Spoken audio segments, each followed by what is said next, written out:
Well, we all know the problem of tubes of paint that get dirty, that leak, that you can't open because they've jammed up, and when you squeeze them, paint comes out on the side and so on.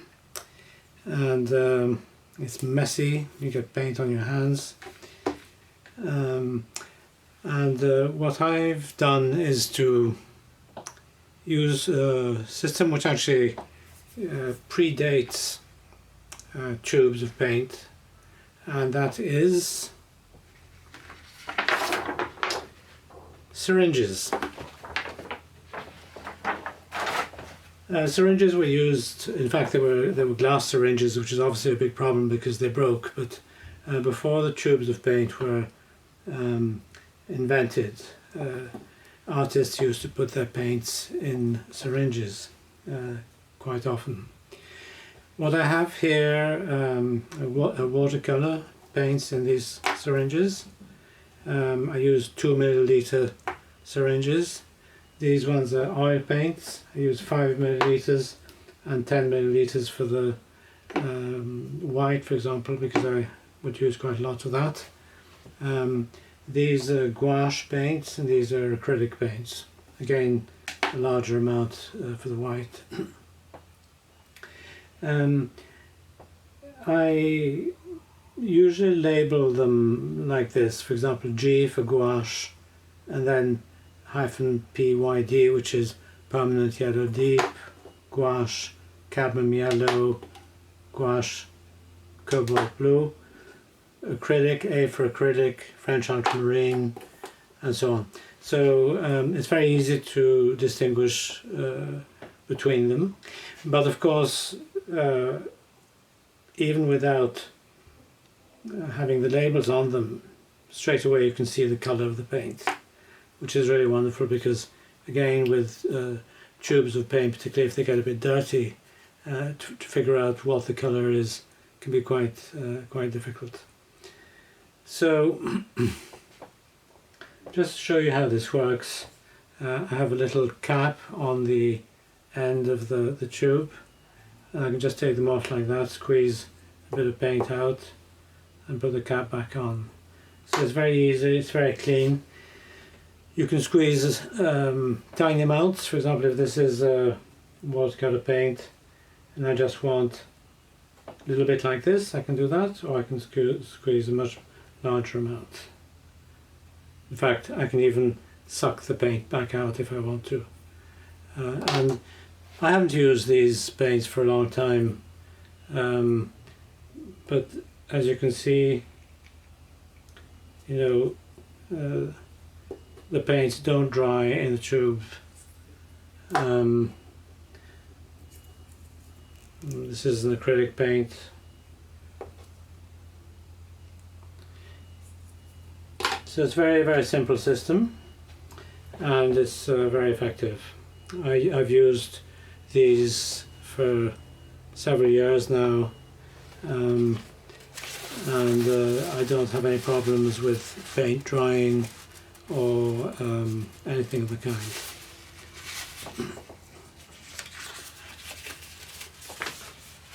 So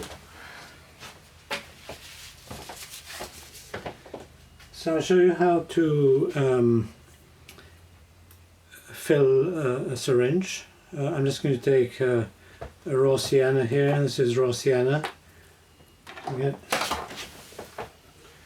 I need to open this with the pliers and be careful not to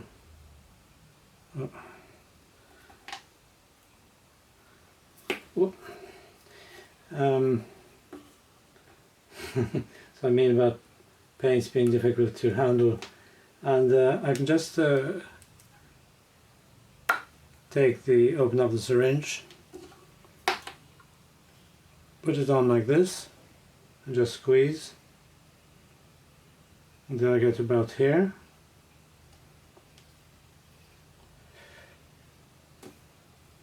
Try not to lose any paint from this, and then put this back in like this, upside down, and I'm not sure if you can see this. I just squeezed out a little bit, and there's the paint. So you now have a full tube of acrylic raw sienna. So as you can see, it's very easy to do. I'll put away my paint before I lose it. It takes a bit of organisation, obviously,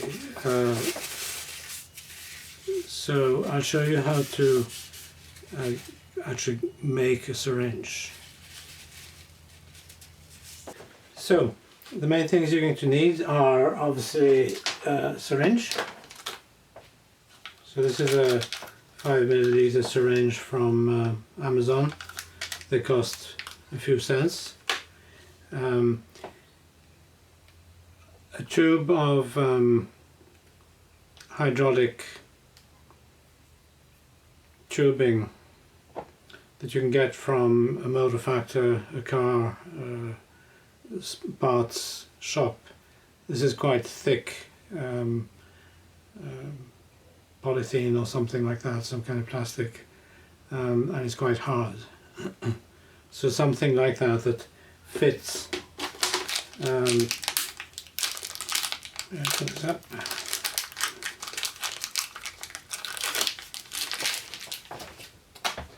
That fits onto the syringe. You're going to need a flame to melt the plastic and a cutter to chop off little bits to make the cap. So that's basically pretty much it. I use a bit of water, so you'll see why in a minute.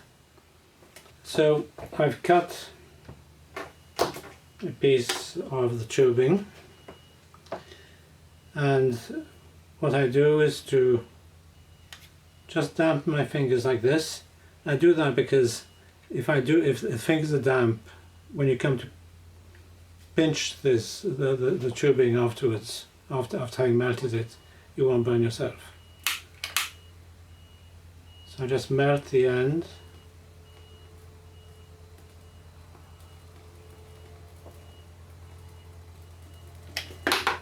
Just close it up like this.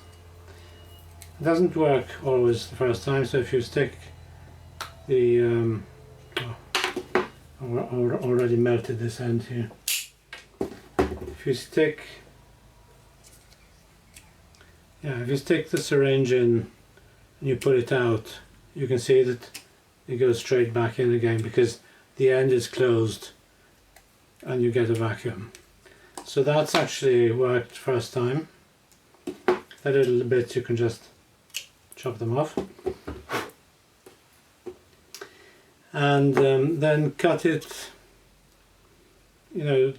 fairly short, because you don't want it to be too long. You don't want to have air in the end of the syringe, so something like this length, and then you stick it in. You can see that it's fully sealed. So that's it as far as the syringe is concerned. There's one other thing before I forget. What I tend to do for oil paints only is to put a small amount of Vaseline on the end of the syringe. It just helps to keep the syringe moving smoothly. Definitely don't do it for the other paints. There's no need. And it's mainly really useful when you come to refilling the syringe, putting it open again.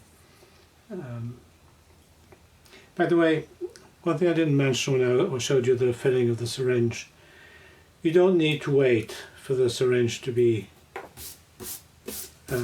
empty.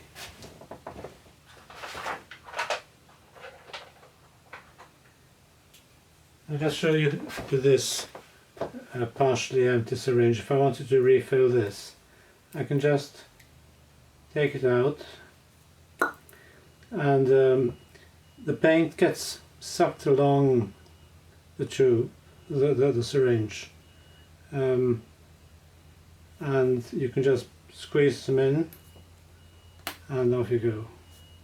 So, and then carefully close it back down again. It's a bit hard to see. And that's it. Put the cap back on.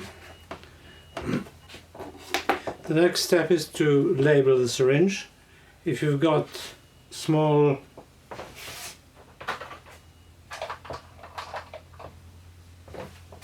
stickers like these ones, they're ideal. You can just peel them off and label them, peel them off and stick them on. If not, what I do is to use a bit of tape.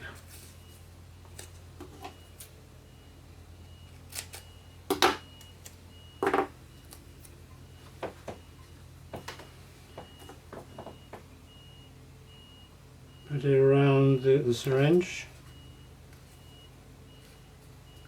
Label it. So let's say I want to call this, let's say, acrylic. So if you can see this, let's say French ultramarine. It's easier to do it on a little sticker, of course. Acrylic French ultramarine. And then I take a piece of Scotch magic tape. This is waterproof tape. And put it over the label and wrap it round. That way, even if you get paint on this, you can just wash it off or wipe it off. And that's it. You've got a syringe.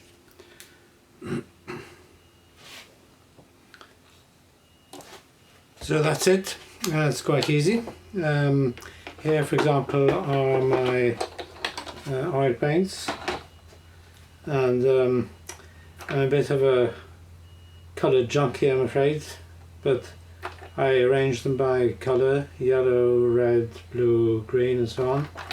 Neutral colours. So Indian yellow, green here. So if I need a colour, I can immediately see that if I want an orange, you know, straight away, even though I've got so many colours, it's very easy to see.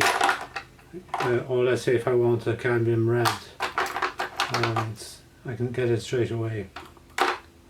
Some of the darker colours, obviously a bit hard to, you can't see what that is. In fact, that's a Payne's grey.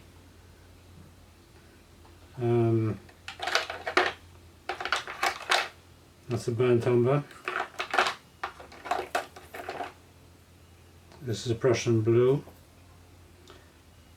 But for most other colours, it's very easy to see. I can tell just by looking at it that this is a Sèvres blue colour. So, and for example here my watercolour paints. Even more paints, hundreds of paints. And in fact, the other thing which is really, really good, I forgot to mention this, but it's ideal for masking fluids. You can put the masking fluid in this and it doesn't dry. So, for example, here's a little bit of masking fluid in there.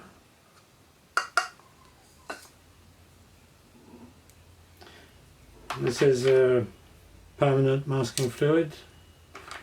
This is a different medium. This is the something Trans TX medium. What do I call this? I'm not sure what it is really. This is another medium, a gloss medium. It gives a kind of shimmering look. Oh yeah, this is another thing. If you have lots of paint, liquid paint left over, you could just suck it up. This is, you end up with a nice kind of a grey kind of colour. Very liquid, this one. But it's useful for all kinds of stuff like that. So thank you very much for watching. I hope you enjoyed it. If you did, please try it. It's really quite easy to do. If you liked the video, please like it and please subscribe to the channel. Thank you very much.